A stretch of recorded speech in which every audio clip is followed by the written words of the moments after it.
Ladies and gentlemen, boys and girls, thousands of memories are created and captured in each photo taken on your magical vacation. We proudly present Capturing Magic, where we help those moments live on forever. Hey everyone, welcome to Capturing Magic, where we are using technology to create and capture magic memories. This is episode 15, recorded on Monday, January 28th, 2013.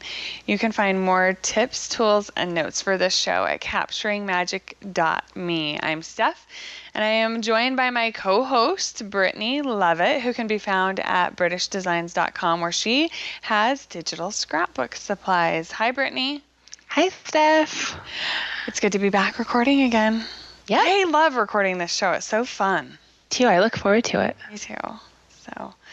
And we don't have any guests today. It's just you and I. I know, it feels sort of like quiet and empty. I know. Lonely. Yeah. But I'm excited about this topic. This was one that you came up with, and I'm really excited about. We are going to be talking about pinning the magic.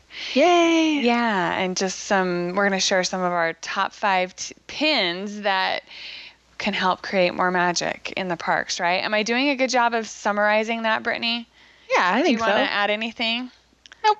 Okay. We're just sharing pins that we like that are Disney related, right? Yeah, that sounds great. Do we want to trade off? We should have talked about this maybe before we record. Do you want to go, should we go every other one? You can pick one and then I'll pick one? Sure, that sounds like a good plan. Okay, good. We're shooting from the hip a little bit. Yeah, whoops. Okay, so mine aren't in any sort of order. Are yours in order? No. Okay, I just picked 5 that I liked, so. Yeah, I have more than 5, so it's going to be hard. But then I had extra in case, so go ahead. Okay. So my first one is the one that actually I have had pinned on my board for a long time, and I'm really excited to make it. It's a DIY Disney autograph book, and it's from Biograffiti, which is sorry? I said, oh yeah, I know what book you're talking about. Yeah. I don't know if a lot of my Disney pins, I think, maybe come from you. So I don't know if I repinned this from your board or where I found it. But I was looking for doing a Disney autograph book for Scarlett. And the next time we go, she's already been kind of too little for autographs so far. But next time I think she'll be old enough where she might like that. I don't know. But anyway, and I just found this one, and I guess Biograffiti used to be a digital scrapbook designer, and she's not anymore. She retired, but the look of this book and the aesthetic of it totally makes me happy. Like I dig the look of it. She used a bunch of different colors of cardstock and paper and stickers and little blingy gems, and just kind of made this like hodgepodge look, where all the pages are kind of different sizes, and there's like envelopes in there. So it's more than just an autograph book. Like it's more of a little mini scrapbook. Like there's envelopes where you can like tuck in, tickets and things you want to keep, memorabilia. She put in lots of pages for autographs, lots of little tabbed files. And then she did the cover digitally. She digi-scrapped the cover and then stuck it on cardstock. She said she used her Xyron machine and put it on cardstock and then bound it. The way she bound it, she used a Leviton. Is that what it's called? Or no, Levenger binder, which I'm not real familiar with Levenger, but I looked it up because she links to it, and they are super expensive. So I think when I make mine, I'll just use like little, what are those called? The little key rings that open and close. Do you know what I'm talking about? Yeah. Are hinged. Yeah. The ones with the hinges. I don't know their name though. I know. There is a name for them. People out there. Hinged rings. People out there are like, duh, this is what they're called. But I probably will just use those for my binding. But I think I'm totally going to make one of these because it will be so fun. And it's so cute. It is very cute. I remember pinning that a while ago, and I don't know if I pinned it from you or if you pinned it from me. I probably pinned it from you. I don't know. I was going to mention, though, that I will set up a board on our Pinterest, on the Capturing Magic Pinterest page board, all of our boards, that's just pinning the magic, and I'll put both of our pins there from this show, and anytime we do a show like this, so people can go ahead and, if they want while they're listening, go ahead and look at all of the pins. So to find us, you just go to pinterest.com capmagicme. Well, pinterest.com/capmagicme, or you can go to capturingmagic.me and click on Pinterest, our Pinterest icon there. So. Yeah, and there's a lot of good pins on the Capturing Magic pin board. Yeah. There's a lot of good boards. And yeah, it's smart, Steph, to put them all on a pinning the magic board so that they're easy to find. Yeah, people can easily find them. It's fun. There's a lot of really good stuff there. I've got a lot of people that I'm following that come, have good things too. So good. It's super fun. Yeah. And okay, so my first one, which one do I want to pick for my very first one? Okay, this is one that I pinned a long time ago, and I really like the idea of it. So when you're in between trips or you're counting down to a trip, this person, it's ideas, and it was actually in a thread at the Diz boards, but as part of her counting down to a trip with her family, they did different movie nights every night with the movie, and then they had dinner that kind of went along with the theme of the movie. And the image that's the pinnable image is Peter Pan is the movie, and so for the menu for dinner is pirate ship pizzas with pixie dust, fruit swords, pirate's teeth, treasure punch with floating rubies, and imaginary pie. And if you go to this thread in the forum, it has pictures of everything. And so I think that's a super fun way to magnify the magic before you go, or when you're in between trips. When our kids we've got teenagers now, but when they were a little bit younger and they were home more often, we did a movie night every Friday night, and they would have loved this. So I'm thinking of maybe implementing it again, and on a night when I know they're going to be home. And I think it'd be fun to do these meals that are centered around the movies. So yeah, what a fun way to count down and toward a trip, or just a fun thing to do to bring that Disney magic into your everyday life if you don't have a trip coming up like I do. Exactly. Those of us that are in between trips and aren't planning at the time and going through withdrawals. How fun. And like the fact that she has it all there, and you don't have to like come up with it all on your own. That's incredible. To come up with the ideas at all. Yeah. That's a lot of ideas. Yeah, there are a lot of ideas there. And I actually even thought about maybe contacting her and asking her if she would come and post them. Because I worry in forums that information is going to go away, or that the images are going to be taken down, and then all of that is lost. So I've thought about contacting that person and see if she'll come post it for us somewhere. Yeah, have her do a guest blog post about it. Yeah, because I would love to just have that information saved somewhere. Well, and it sounds like she's like a super mom if she's doing these meals every night and planning a Disney trip. Like, that's above and beyond. So my family would just be happy with a meal, let alone have it be Disney themed. That would be sugar, icing on the cake right there. So yeah, wow, that's fun. Yeah, super fun. So, okay, your turn. Okay, my next one is it's just an article on Babbel.com. It's called The 12 Best Things to Eat at Disneyland. And people always ask me, like, what are the not to be missed things to eat? And I'm always like, I try to like think of, off the top of my head. But from now on, I'm just going to send them to this article because I agree with all of the foods that she mentions in this article. And there are 4 of the things on her list that I have not tried, but really? I've always heard are great. I want to hear. Tell us, give us a rundown of what the list is. I want to hear. Because when we were, so I just recently went to Disneyland and I had a bunch of people from the Daily Digi that I work with there with me, and Peppermint Granberg was there for her very first time. And that's, as we would go around, I was making them eat all of my favorite foods. And so Liz Tamanalha said, I think you need to do a post on just your favorite foods in Disneyland. But yeah, I want to hear what they have. And I'm going to try and make it a point to do all 12 in one trip, because that would be like the ultimate trip, I think. Okay. So the first one she lists is the beignets in New Orleans Square at Cafe Orleans. Have you had those? Yeah. The Mickey-shaped beignets. I had those for my first time a couple trips ago, and oh my goodness, they were so good.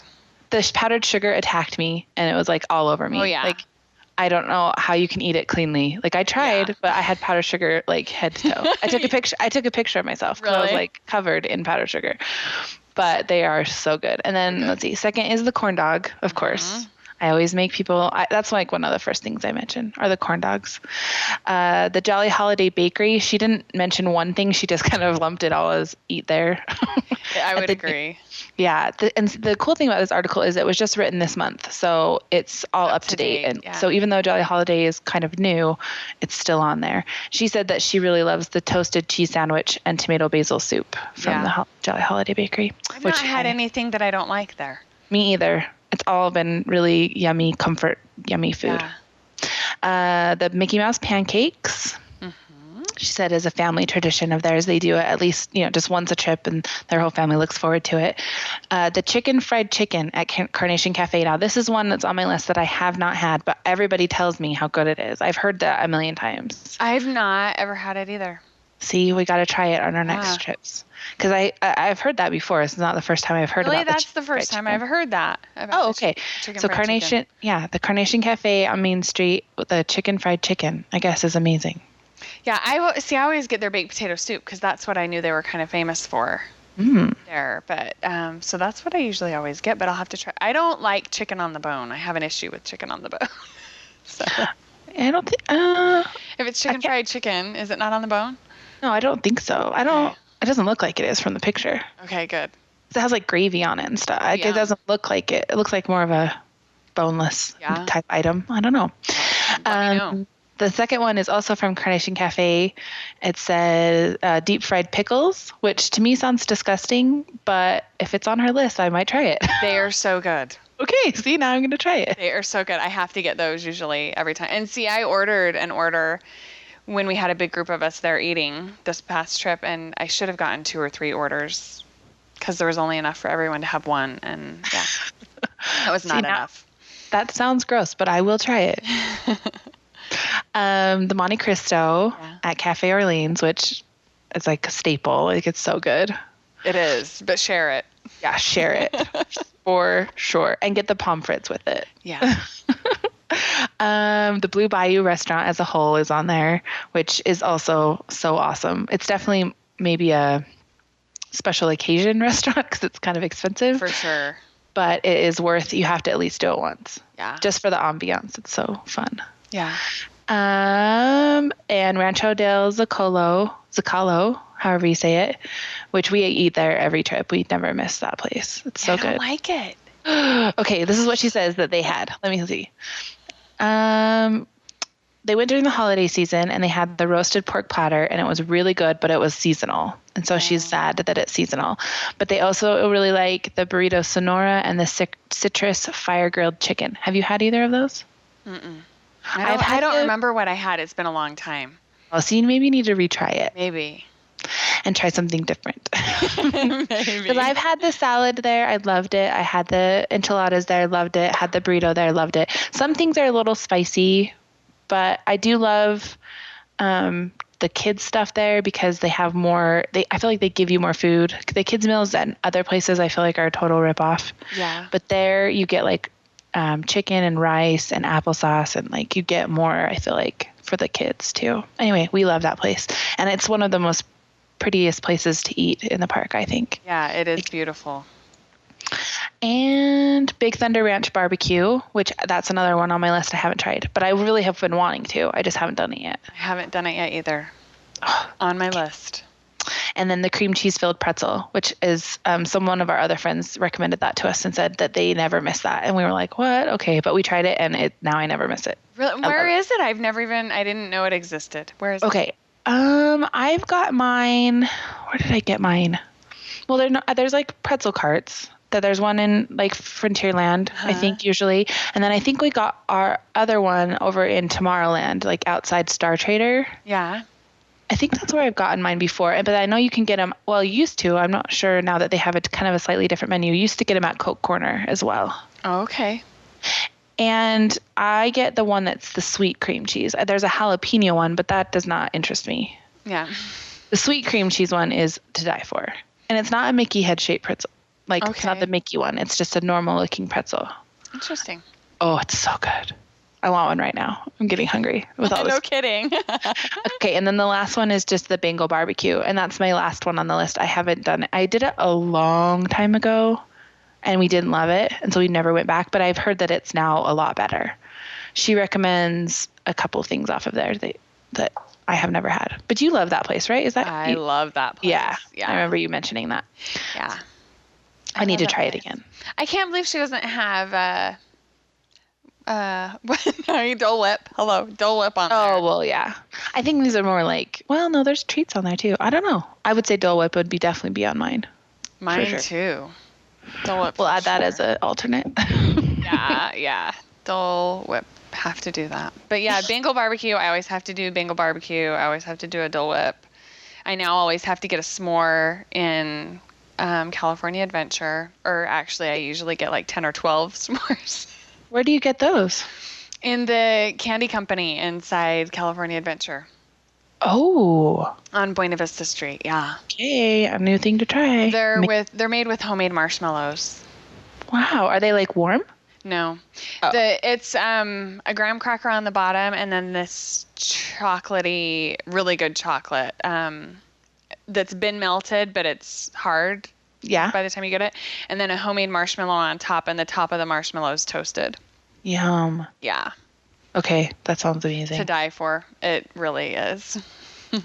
But some of the people, when we were there, said that they would rather have a churro than a s'more. This is the group that I was with there last.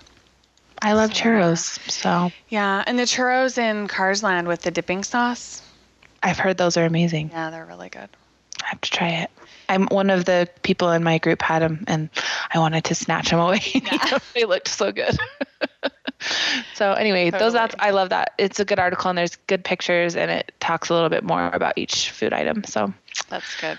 Yep. Yeah, everyone definitely has their own favorite things, food to do, and traditions and all of that stuff. So definitely. And I feel like the food at Disneyland just keeps getting better and better and better. I totally agree. I remember the times that it was not good. Yeah. You didn't really love to eat there. Like, it was kind of blah. But now I feel like it's turned way around. It's good. Way around. In fact, I would almost be willing to say that I like the food better at Disneyland than Disney World. And I used to never would have said that. I've heard that from a couple people who only really do Disney World, and they've visited Disneyland only a couple times, and they're like, wow, the food here is amazing. Like, I haven't had anything I didn't like. Yeah, especially counter service. Yes, I guess that's what I mostly mean. Yeah. Yeah, I mean, there are lots of really fantastic sit-down restaurants at Disney World, and they don't have as many of those at Disneyland, but counter service, yeah, for sure.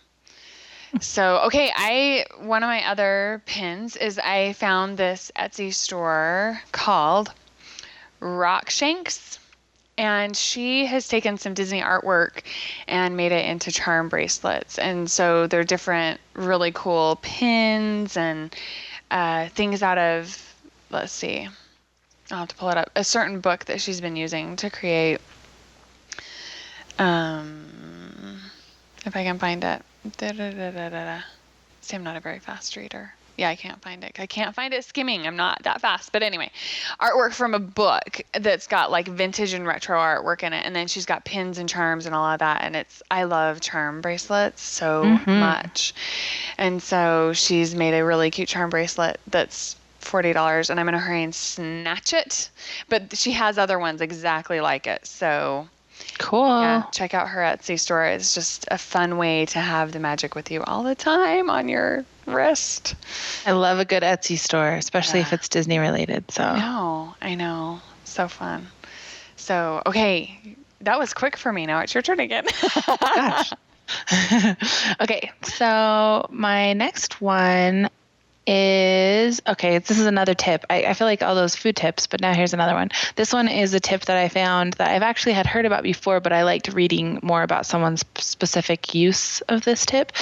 But it's from growingupgoofy.com, which is a really cute blog, and it's apparently Disney will replace your balloon if you buy a balloon from them. They'll replace it if it doesn't stay inflated, or if it gets popped, or if it breaks away from your string and floats away. Like, no tantrums necessary. Your kids just no tears. Just go back to a balloon vendor or the nearest cast member and ask them what you can do, and they'll replace your balloon. Yes. I haven't tried this myself, but I feel like for a $12 balloon, this service is very much appreciated. It is, especially if you're going to be there for a week. Yeah. It's really good. We had heard that also with toys and stuff, and we bought my daughter one of the bubble guns our very first day of our trip, because they have those light up bubble guns, and then I didn't know they sell refills for them too. And the refill bubbles are only $2. Oh. So our last trip, I thought I'm going to buy that at the beginning of our trip and then just buy refills the whole time. And then anytime we're at a parade or anything, she can just bubble until her heart's content. And it was one of the best things, but after the first day it broke. And so I had my receipt still, and I went and asked them if I could trade it out, and they let me trade it out. So yeah, I actually was going to mention that, because in reading that tip, I was looking at more about that balloon replacement, and I did find another place that said any souvenir that you bought there, take it just back into a store and they'll replace it. This other mom said that her son went through like 3 pirate swords in a trip because he just kept breaking them, and they kept taking him back into the store, and they just kept giving him a new one. Well, and that's kind of I guess one of the things with some of those souvenirs, they are kind of cheap, not the best quality. And that's always been a frustrating thing for us, is when we buy it and then we get it home, we break it. But that way we can use it the whole entire trip. And if it breaks, they'll replace it for us. So yeah, I guess, I don't know if you have heard this too, but I think you need to take like the weight that they give you for your balloon, like the little Mickey head weight that holds the balloon down, as kind of like a proof of, look, my balloon is dead, or, my balloon got, ripped off and floated away or something. I guess somebody had their balloon stolen, and they went and they couldn't get a replacement because they didn't have the weight as proof. But I don't know. I kind of understand that, because like you couldn't just give balloons to anybody. Yeah. But I feel like if they really, I don't know, sometimes Disney goes above and beyond when you have lost things or things are stolen. Like I know in our family, we had a problem where some things were lost, or we're not sure if they were stolen or lost or whatever, but they ended up replacing all of those souvenirs that were lost. So you never know. Just ask someone and you might be surprised. Yeah, I think we had a balloon that died rather quickly one time. Well, the ear, we bought it, and then the next day the ear totally went deflated, and I was like, what in the world? How long has this balloon been sitting around and backstage waiting to get out here to be sold, Right. And so we took it back, and they gave us another one. It wasn't a problem. I guess you can also get it refilled. This lady also says on her little post that if it starts to look withery, you can take it and they'll just pump it up a little. Oh, nice. Yeah, I didn't know that was possible, but apparently it is. That is pretty cool. So, yeah. Okay, so my next one is from WDW Prep School, and it's a pretty good site with lots of handy tips and stuff. And one of her tips, when I get ready to go to Disney World with all of my kids, one of the tips that I got from somebody else was to kind of have a gift for them to get every single day. And there are places down there that will put together gift baskets or whatever and deliver them to your hotel, which is fun. But it can get expensive too to do that. Yeah. It's a nice surprise for the kids and everything. And so the tip on this WDW Prep School is to do the daily gifts and stuff, but go to the dollar store before you go on your trip, because the dollar store carries tons of Disney branded stuff, like authentic Disney stuff. And so she went and bought like Ziplocs, Disney-themed Ziplocs, and then some of the other things that she suggested from the dollar store were glow-in-the-dark bracelets and necklaces, which I think is a fabulous idea, because then you can I've done that before. And the thing that was a bummer for me, I was so excited to break out these necklaces, and my kids weren't that excited about them. But really? Yeah. We always take glow stick necklaces and all that kind of stuff, because buying glow things in the park is so expensive. And so we always, even before we had kids, I always brought like I would go to the dollar store, I'd buy a big old tube or a few of glow sticks, break them open and use them at night. And then if we were like waiting for fireworks or something, I would pass them around to kids that were sitting around us. Fun. Yeah, it was fun. Yeah. And so then she also found princess themed yo-yos and tops, paddle balls, stamps, stationery, puzzles, crayons, coloring books,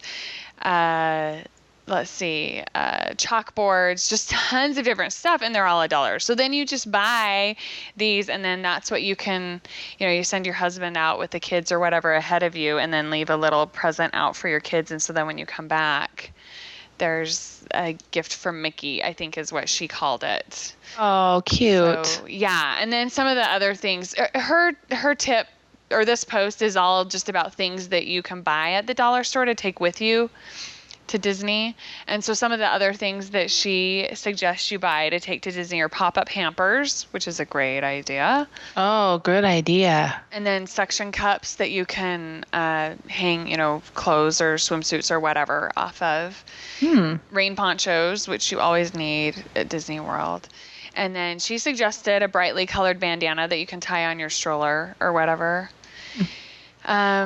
Liquid soap for your room, because they always have the nasty bar soap. Bar soap for my hands grosses me out. So I thought that was a really good suggestion. That is a good suggestion.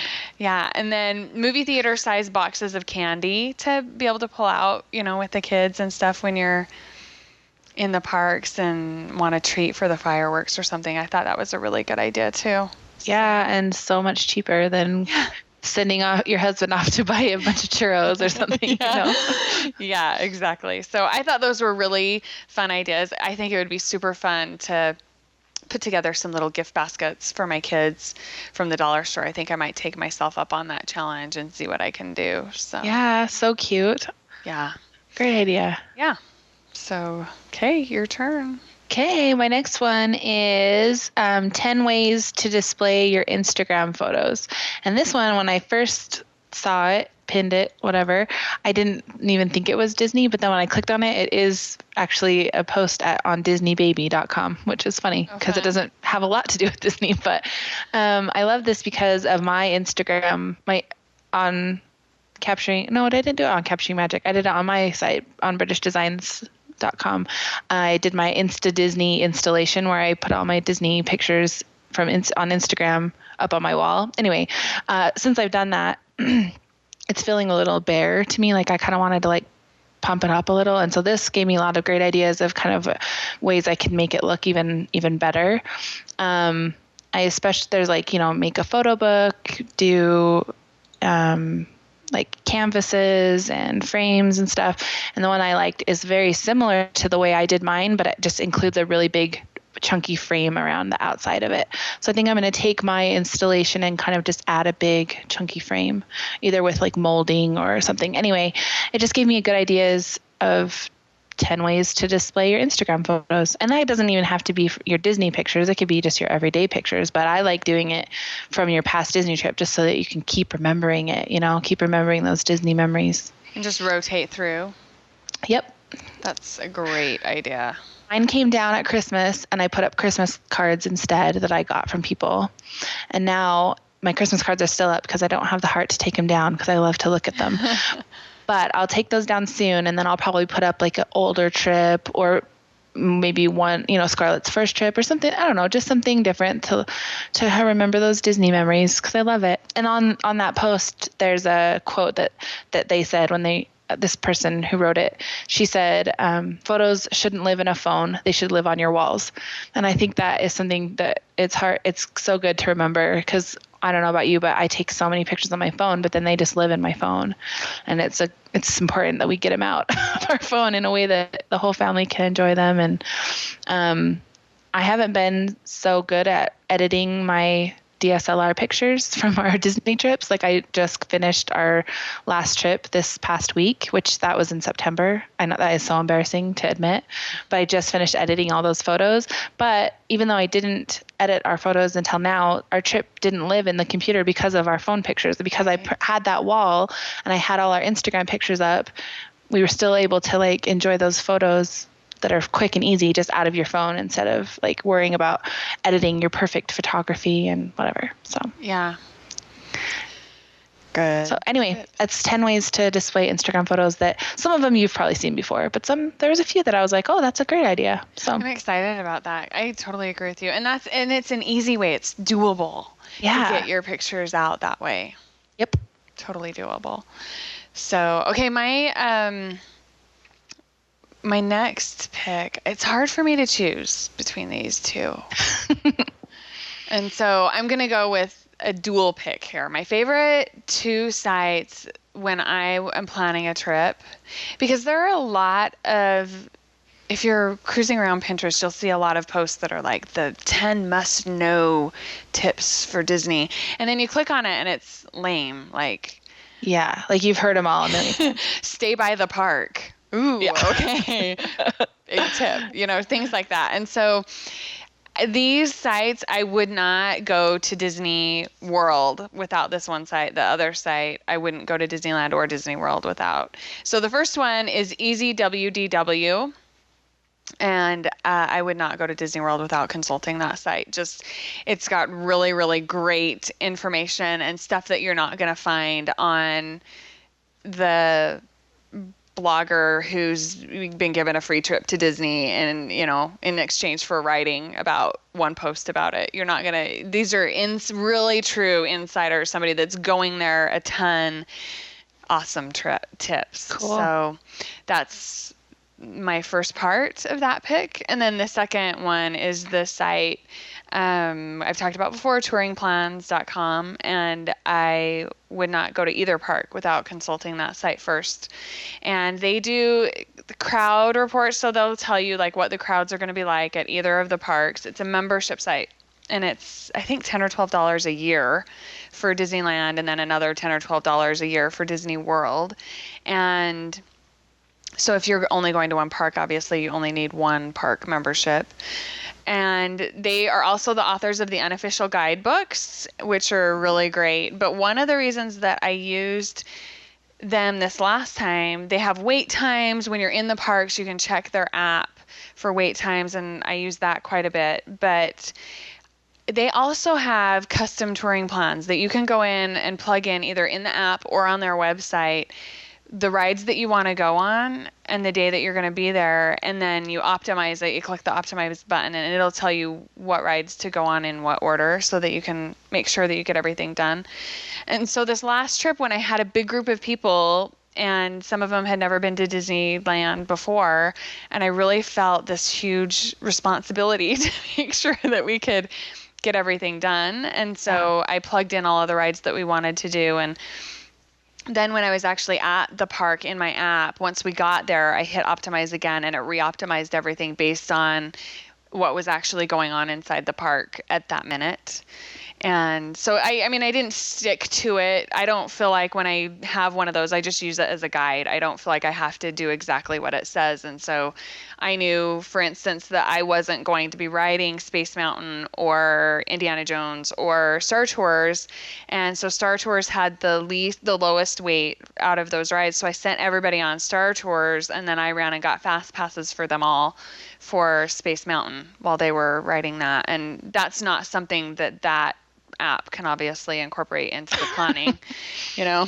One member gets sick on, so send them to get fast passes. But yeah, so I'm a big advocate of that site and the apps. I've mentioned before, Disneyland is it's a really hard thing to predict crowds accurately. If you're going to be at Disneyland, you can pretty much plan on every weekend is going to be a 10 because of the amount of annual pass holders that come out, just the sheer amount of people in Southern California, and the amount of people that have annual passes in Southern California. So your weekends are pretty much always going to be high crowd levels. Mm-hmm. And if the schools down there are out, it's going to be even worse during the week. So, but it's a different ball game. Disney World, it's been accurate 100% of the time. So. Wow. Yeah, I would say that's what I would guess for. And EasyWDW also has crowd levels and, which parks to go to on which day.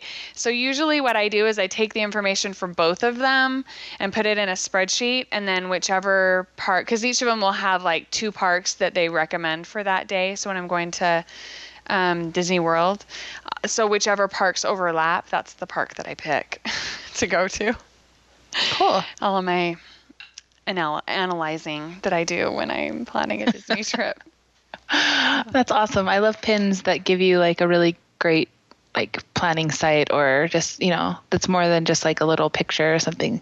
The one post. Yeah, it's helpful to like to know that you trust that whole site, or that you really love that whole site. Because there's so many, I feel like, trip planning sites or tips or whatever out there. Like a Google search won't do it.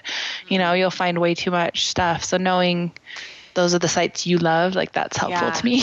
It is. And EasyWDW also has forums where you can post questions and stuff, and it's not so busy that you can't find your way around in there. I really like how it's organized. I can find my way around in there really easily. I went there just as you were talking, and I love that it's kind of clean looking and very clean, very uncluttered, no ads. Yeah, that's why I like that. It's a really good site. Yeah. So cool. Okay, your turn. Okay, this is my last one, right? Yep. Is it? Yep, this is my number 5. So, okay, this one is from it's called crafterhoursblog.com, and it's casual princess outfits. I pinned this onto my sewing idea board a long time ago, but I realized I need to move it to my Disney board as well. It's basically this mom who sews, and she created some really cute little kind of casual princess outfits for her daughters, and they were actually to go to a Disney themed birthday party, but they're perfect for going into the parks because those, stretch velvet polyester dresses are awesome, and I'm sure little girls just love them, but they aren't very convenient or practical for wearing all day long, and not very comfortable, I would imagine. Anyway, these are just cute outfits. They're a little bit like Disney bounding, what I talked about in a previous episode, but more just for the little ones. So she admits that she doesn't even do a tutorial on them. She just says, because these are basically just t-shirts with added details. Like she took, for example, she took this navy blue t-shirt and put on different sleeves, like a different colored sleeve, and put the little stripes on and a piece of yellow rickrack down the middle, and paired it with a pair of yellow shorts, and it's the perfect little Snow White outfit. It's so adorable. Cute. And I'm 100% making some of these for Scarlett for our next trip, because I love dressing her up for our trips. And these are just the perfect solution to. It's still a princess outfit, but it's not like a big in the way poofy dress, which I'm not saying don't wear a poofy dress, because I'm sure Scarlett's going to want to wear those poofy dresses on our trips. That's fine with me. Yeah. But this is just something else to also wear.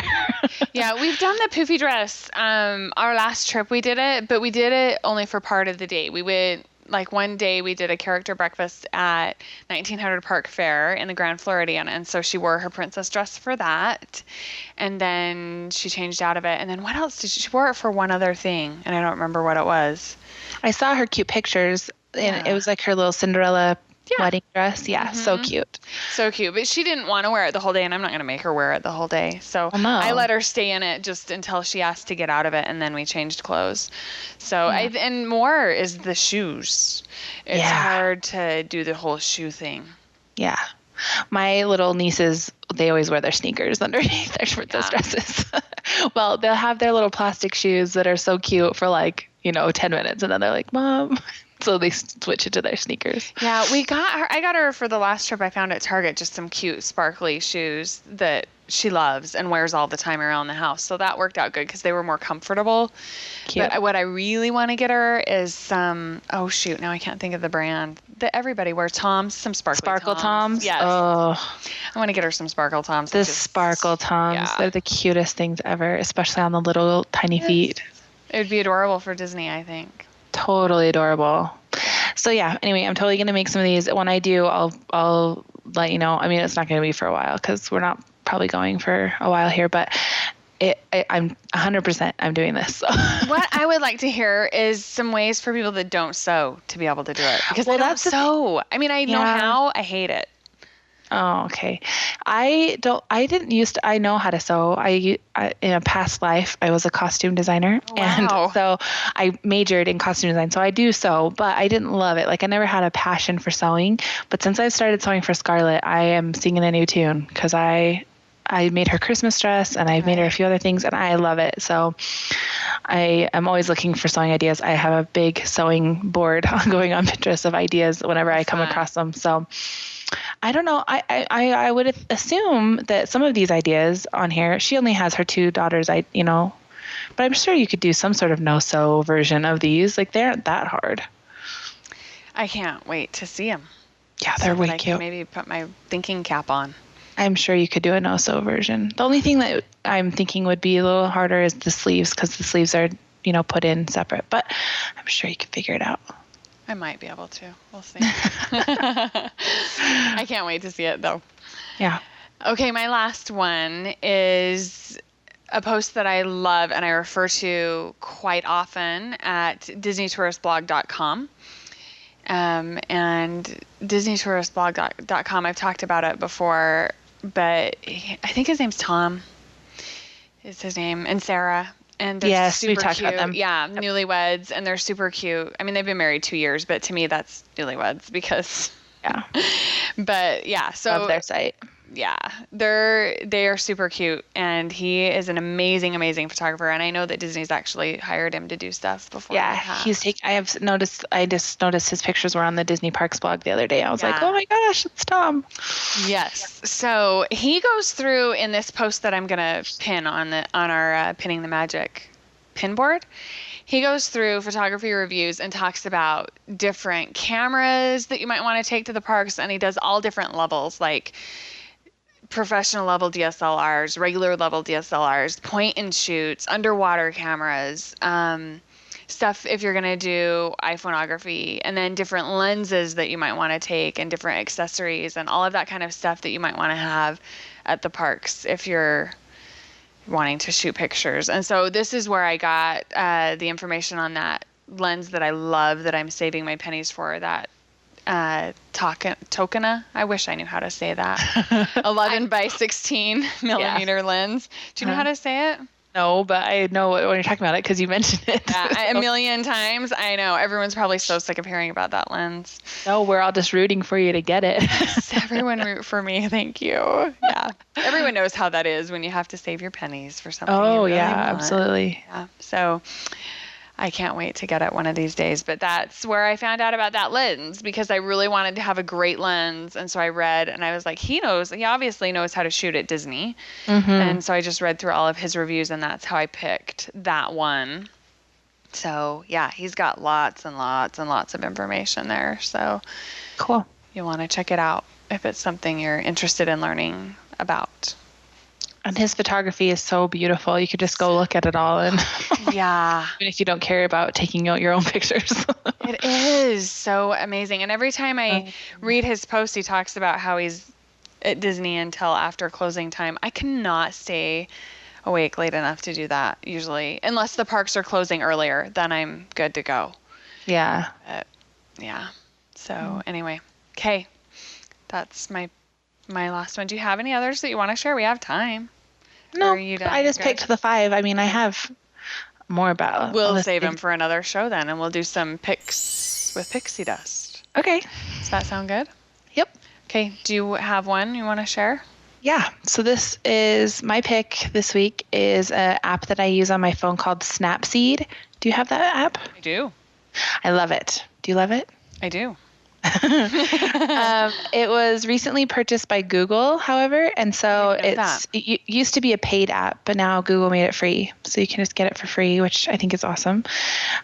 We paid for it, but whatever. I was gonna say it's awesome for the people that don't have it. Those of us that paid for it, on the other hand, not so awesome. Oh well, it wasn't expensive. It was like a couple bucks. Yeah, not gonna freak out about it, but I love it because it's just a really awesome app to take your pictures that you've taken on your phone and make them look even better. there's there's a bunch of little areas, but there's like they have vintage filters, which are similar to like Instagram filters, but I feel like they're a little more intuitive, and you can select the how powerful you want them to be. If you want to use the filter at 100% or less. There's selective adjust, which is why we have this app in the first place, because you can select a certain area of your page or of your picture and just brighten up that spot and not have to brighten the entire photo.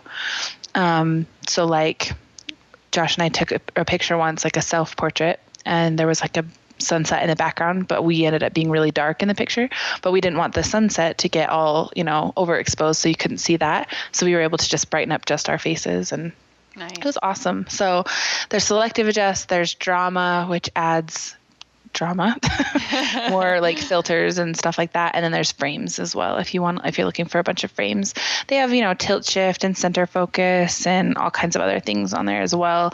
And then you can do the normal things like straightening, cropping, exposure, all that kind of stuff as well. Just the basics. This is an awesome photo editing app, and it's free now, which, hello, that's awesome. So I hope, because it has been purchased by Google, that the app won't change and that it won't get weird. But for now, I've loved it until now. So hopefully it'll stay as awesome. Stay the same. Yeah. Yeah. I haven't figured out all of the ins and outs of using it yet. And so I was excited to hear you kind of describe that a little bit, yeah, there's good. If you go to snapseed.com, I just did this because I was picking it. I wanted to do my homework a little bit more about it. But if you go to snapseed.com, there are some instructions there that kind of explain a little bit more how to use it. Cause it's not as just open it and everything about the app. It does take a little bit of time to really figure out the ins and outs, but it's not hard. It's an easy app. It's not hard at all. Yeah. But if you're struggling with it, or if you're confused, go to snapseed.com and kind of look at the instructions there. So yeah, it's super easy to figure out how to do basic stuff in there. I just figured that I could probably do more with it than what I am. Yeah. And that's where I think that would be helpful for me. Yeah. I love it. It's good. I'm always happy when I use it. I don't always use it because I don't always have the time, before I post something to Instagram or whatever, I just want to post it. I don't want to have to worry about it. But if I'm trying to make a photo look beautiful, if I'm trying to make it look fancy, then I'll take the time to use Snapseed. So yeah, that's a great pick.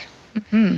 Okay, I'm trying to decide which one I want to do. See, now that's my problem, is I come up with too many things that might be helpful to people or not. So I am going to pick one of the apps that I like to use in the parks is an app called icheckbalance.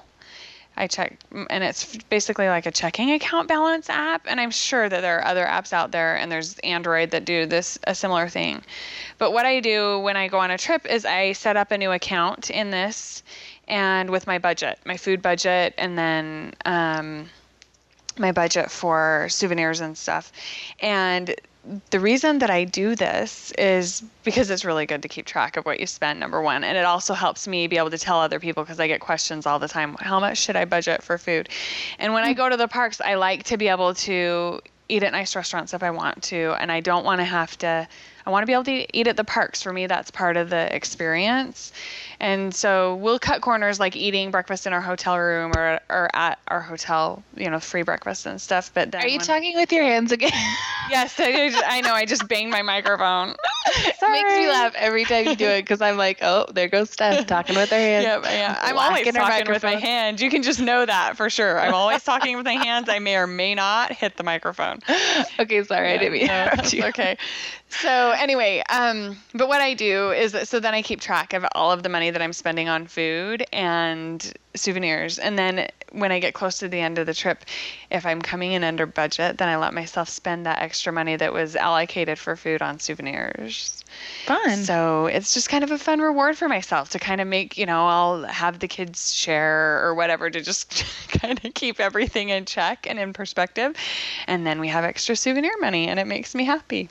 So that's awesome. Yeah, you can always see me when I'm ordering something at the counter, entering in what it was. I just we'll do dinner and then how much it all came to really quick, so that I can keep track of everything. So that's awesome. We kind of do that by hand, just in a little notes app. So having an app that will do the math for us, that's even better. Yeah, it's fast. It's super fast. So that's my pick. Okay. Awesome. All right. Remind everyone where they can find you, Brittney.